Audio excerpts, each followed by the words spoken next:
Boa tarde, amigas e amigos, como estão vocês? Muito bom persistirmos nesse caminho tão importante para esse nosso momento, que é o estudo espiritual, o estudo ético, sempre à luz do nosso Mestre, Jesus Cristo, o modelo e guia, a revolução amorosa que Deus propõe para o mundo. Que todos nós persistamos nessa mudança. Nesses tempos em que se fala as ideologias, as religiões, o consumismo, a política, o esporte, a cultura, praticamente todas as forças sociais se voltam para a mudança social, para a mudança exterior. Sejamos nós aqueles que equilibram a mudança exterior, que alicerçam a mudança exterior na mudança interior. Como propôs Mahatma Gandhi, faça em você a mudança que propõe para o outro. Equilíbrio que propôs Jesus Cristo ao dizer, ama o próximo como a si mesmo.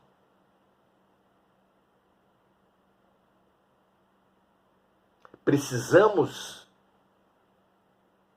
dar a devida atenção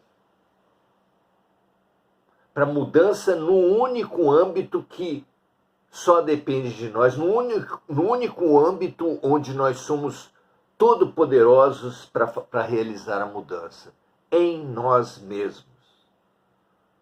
A mudança nos outros, a mudança política, a mudança cultural, a mudança fora, podemos sim interferir, com muito menos poder do que em nós mesmos, mas podemos e devemos interferir.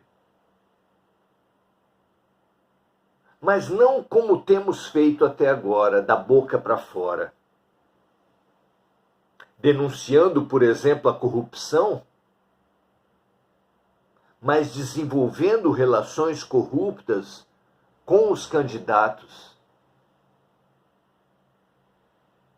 Denunciando a superficialidade na religião, mas praticando uma religião de superfície. Colocando no ombro dos outros, a esquerda da direita, a direita da esquerda, os católicos dos evangélicos, os espíritas dos católicos,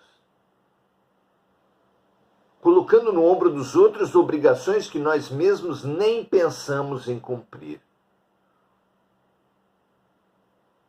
Precisamos demais ter a coragem de mudar o que só nós podemos mudar, que basicamente é o nosso interior. De colaborarmos para a mudança que podemos fazer no mundo, mas aquela mudança que nós estivermos, pelo menos, buscando com toda a vontade, com toda a energia, com toda a sinceridade em nós mesmos. Tenhamos também a paciência para aceitar a mudança que nós não podemos realizar, a mudança no outro. Tenhamos paciência para aceitar as insuficiências, as corrupções, os erros dos outros que nós mesmos ainda praticamos. Como pode um pai alcoólatra que encontra um filho alcoolizado tentar convencê-lo de que o álcool não leva a nada? Se ele é alcoólatra, se ele está alcoolizado, como pode dar lições conselhos para o seu filho, exceto o conselho do vamos nos cuidar, vamos nos tratar e nos estimular em nossa cura?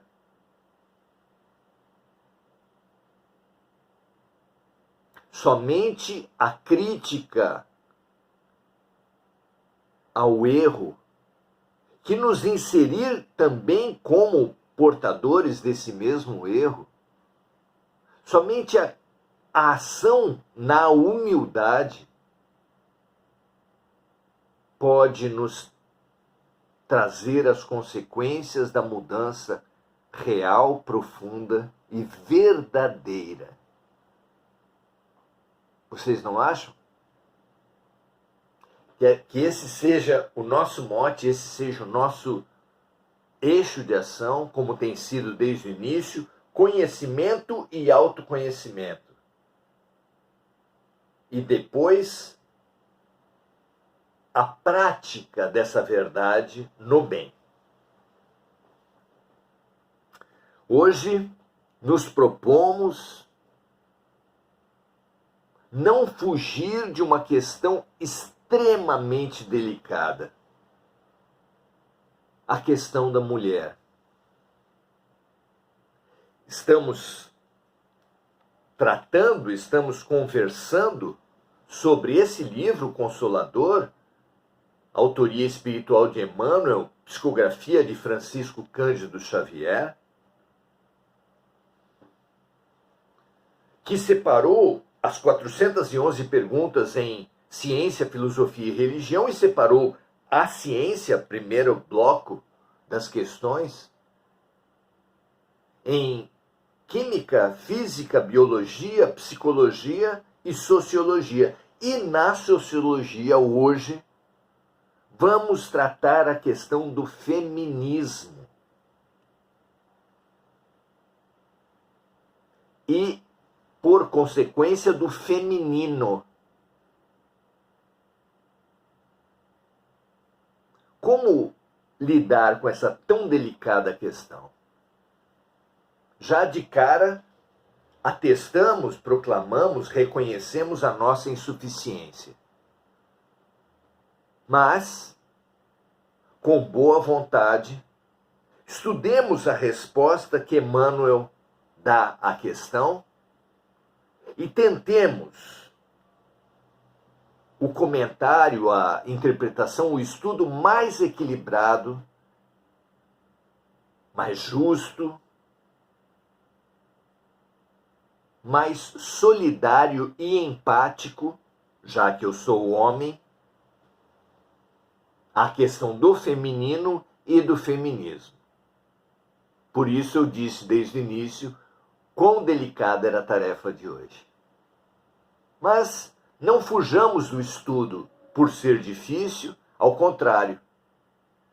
A questão, o assunto, a temática, a matéria mais difícil é aquela que deve ser enfrentada com mais coragem, apesar de que com humildade. Vamos ver se conseguimos? O comentário é de vocês. A pergunta que é feita a Emmanuel está nos seguintes termos: como interpretar o movimento feminista na atualidade da civilização?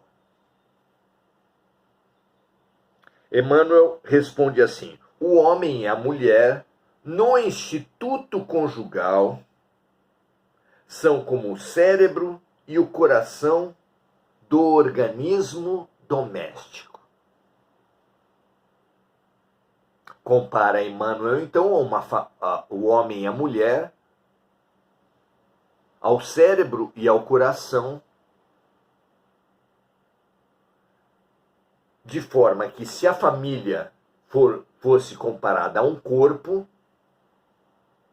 homem e mulher cumpririam funções extremamente importantes, já que sem cérebro o corpo não sobrevive e sem coração também não. Mas cá entre nós, lembremos que quando Jesus proclamou o amor como aspecto central da vida, como um mandamento maior de todas as criaturas, amando a Deus, amando o próximo, amando a si mesmo, como ferramenta fundamental de superação, porque indicou ele que o amor cobre a multidão dos pecados. O amor como centro do universo, já que o próprio Deus é amor. E quando é fundamental reconhecermos que no campo emocional em geral e dos múltiplos exercícios de amor em particular, amor às plantas, amor aos animais, amor aos filhos, e mesmo na prática do amor conjugal, a mulher se mostra tão mais capacitada que o homem. É fundamental reconhecermos que, sendo a mulher, como situou Emmanuel aqui, o coração no organismo conjugal em que o homem é o cérebro, ela sai em vantagem, ela se mostra mais capacitada no principal.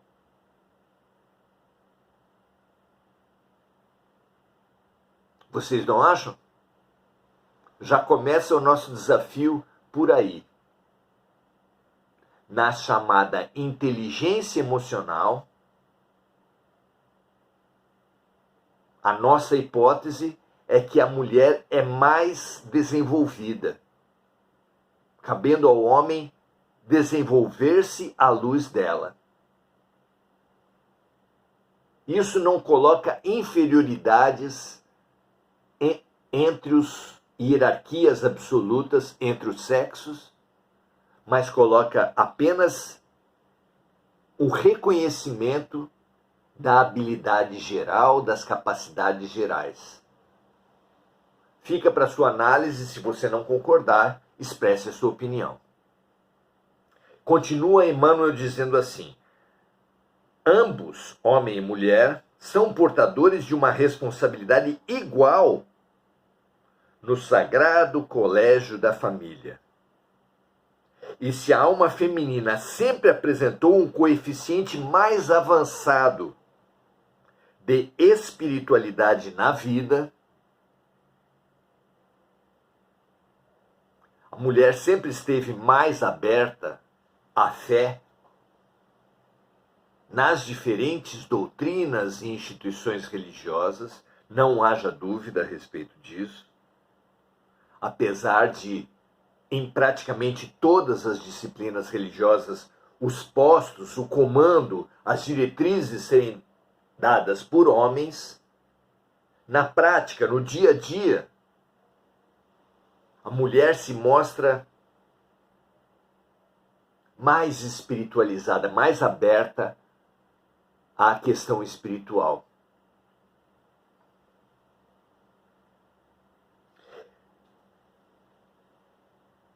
Diz Emmanuel aqui: se a alma feminina sempre apresentou um coeficiente mais avançado de espiritualidade na vida, é que desde cedo o espírito masculino intoxicou as fontes da sua liberdade através de todos os abusos, prejudicando sua formação moral no decurso das existências numerosas, em múltiplas experiências seculares.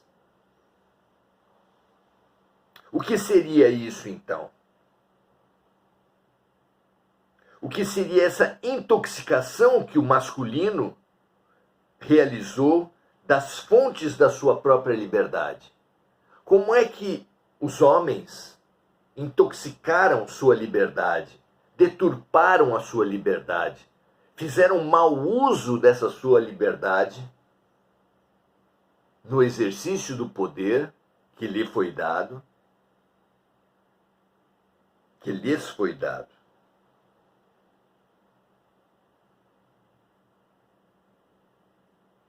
Então, intoxicou as fontes da sua liberdade através de todos os abusos. Parece-nos até tristemente natural que os primeiros períodos de humanidade, ou seja, que a humanidade primitiva, seja semelhante à animalidade, porque a evolução não dá saltos. E assim sendo, ou seja, assim sendo que os primeiros momentos da humanidade sejam em muito semelhantes à animalidade, as questões da força, as brutalidades, a própria palavra brutalidade fala dos brutos,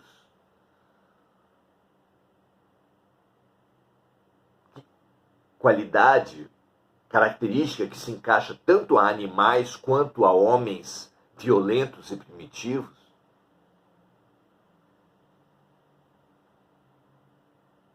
se mostra natural, tristemente natural, para a fase, mas completamente incompreensível na evolução da criatura humana. O que quer dizer isso? Se quando estávamos nas tribos, quando a sobrevivência da espécie dependia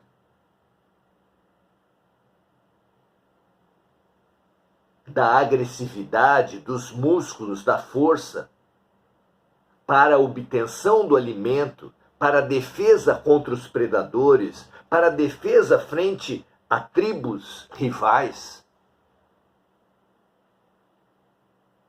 parece natural que o elemento masculino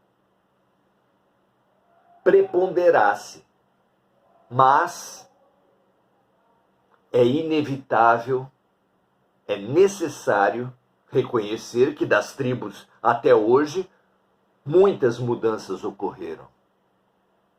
Muitas mudanças.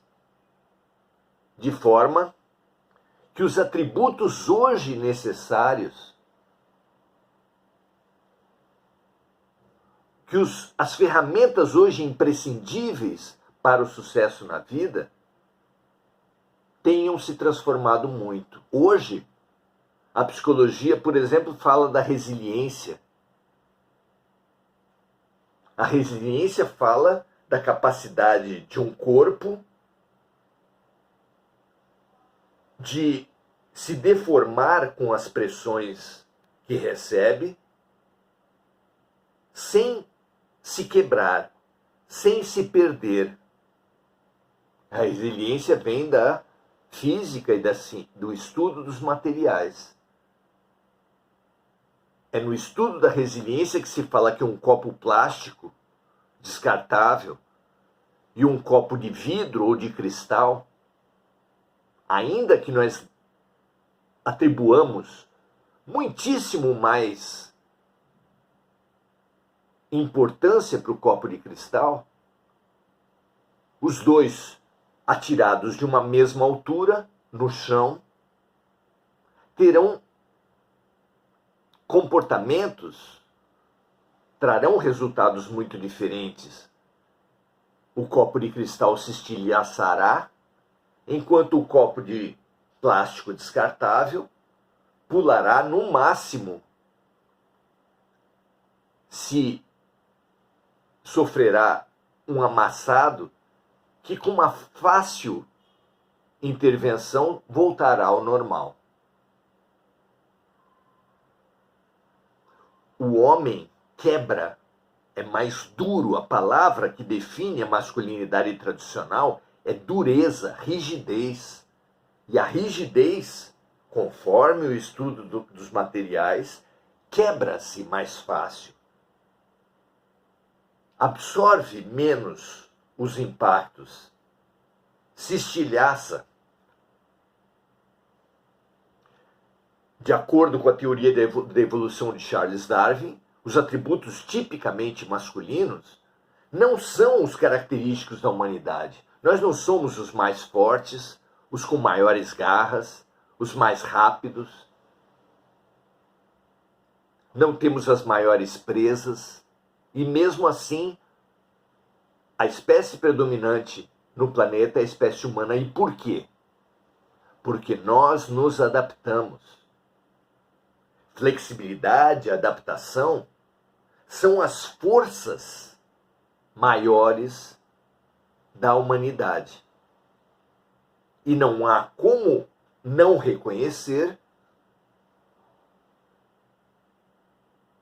que a adaptação e a flexibilidade são muito maiores, já desde o corpo, no universo feminino que no universo masculino. Pense a respeito disso.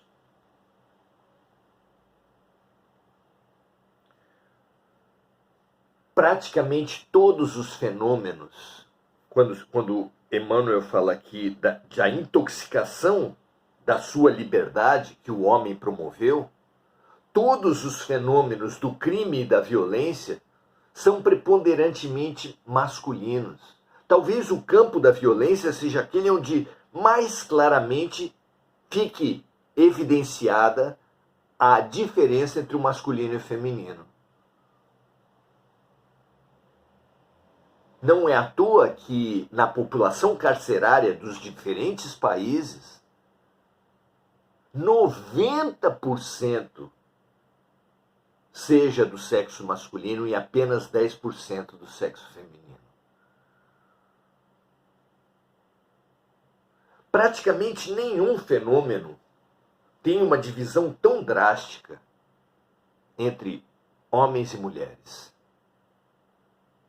Se no suicídio 75% são homens, se no campo do problema de comportamento na escola entre 60% e 75% são homens, se nos campos mais variados as diferenças ocorrem em percentagens menores, no campo da violência intrafamiliar, da luta de torcidas, violência no trânsito, todos os campos que abarcam as múltiplas faces da violência têm no homem um protagonista de altíssima porcentagem, às vezes superior aos 90%. Já que grande parte das mulheres que está numa penitenciária estão lá pelo adoecimento da afetividade, como autoras de crimes passionais. É muito interessante analisar essa intoxicação das fontes da sua liberdade que Emmanuel aponta aqui, atribuindo ao campo masculino. Por quê? Porque ele antes falou da responsabilidade igual no Sagrado Colégio da Família, e igualdade entre homens e mulheres é a grande bandeira do feminismo para a sociedade. Análise que está sendo feita em toda a questão. Analisar o feminismo é questionar que igualdade é essa que se propõe entre homens e mulheres. Se o homem se mostra tão adoentado como nas estatísticas do crime, das penitenciárias, das violências, que igualdade é essa que a mulher almeja, que é desejável que a mulher alcance? A igualdade na doença? A igualdade no crime? Na violência? Continua ele dizendo assim: a ideologia feminista dos tempos modernos, com suas diversas bandeiras políticas e sociais, pode ser um veneno para a mulher desavisada dos seus grandes deveres espirituais na face da terra. A mulher fascinada pelos espaços de poder, fascinada mesmo pela violência que oprime a ela mesma, como nesses tempos de feminicídio, se buscar uma igualdade cega, poderá se equiparar no que há de pior.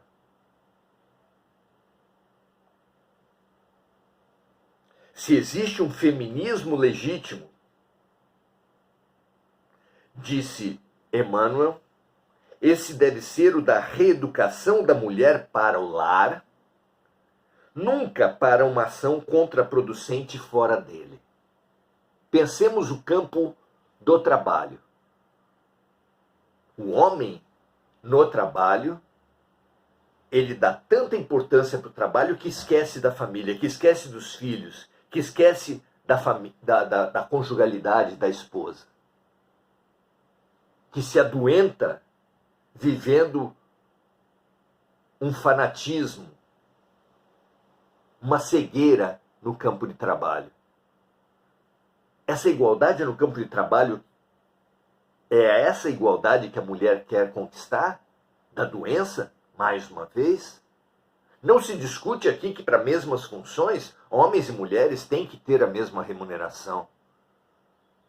Que devem ser buscadas facilidades para a mulher ocupar tantos espaços de chefia quanto dos homens.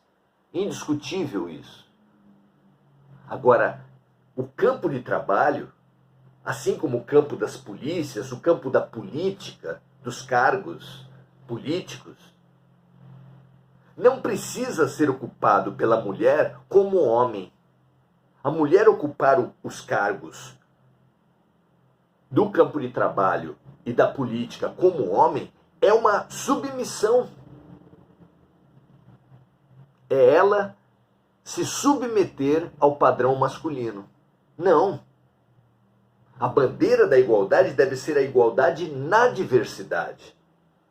De forma que a mulher, ao entrar no ambiente de trabalho, ao entrar no ambiente das Forças Armadas, ao entrar na política, entre modificando, entre dando a sua contribuição, o seu toque de preocupação, de zelo, de serviço, de honestidade, de cooperação.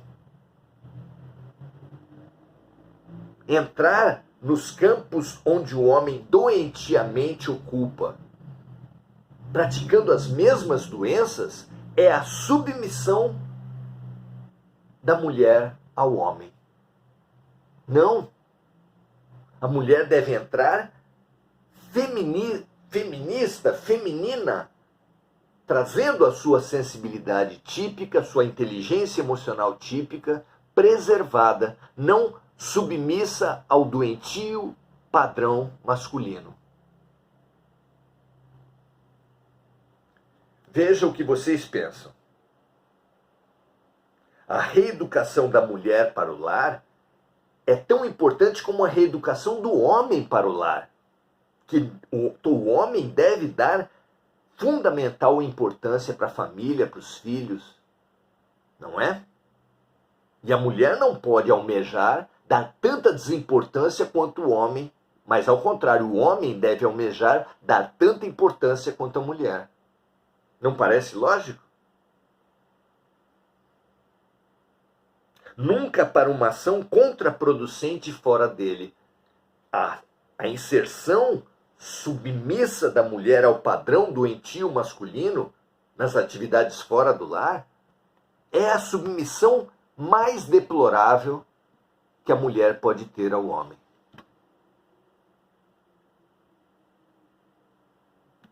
É polêmico. Veja se isso faz sentido para você. E termina ele dizendo assim: é que os problemas femininos não poderão ser solucionados pelos códigos do homem. A mulher não terá igualdade se submetendo à lógica masculina, mas ao contrário, levando a lógica feminina para não se perder, para não se adoentar, para não se tornar ausente do processo familiar, da criação dos filhos, ausente de si, da sua própria subjetividade, como é tão típico da posição masculina. Então, é que os problemas femininos não poderão ser solucionados pelos códigos do homem, se submetendo à lógica masculina, mas somente à luz generosa e divina do Evangelho, que diz, como lembramos no início, do próximo como a si mesmo, de amar o próximo como se ama a si mesmo. Tomara que isso faça sentido para vocês. Se eu tiver, de alguma forma, me equivocado, não tenho problema nenhum em acolher as posições dos amigos e das amigas. Vejamos o que dizem os colegas de grupo de estudo. Mônica Silva, com certeza direitos iguais, nada de ser submissa ao homem. Claro, com certeza. Esther Ponzoni, boa noite e gratidão. Marco Aurélio Trindade, és Maria, és mãe.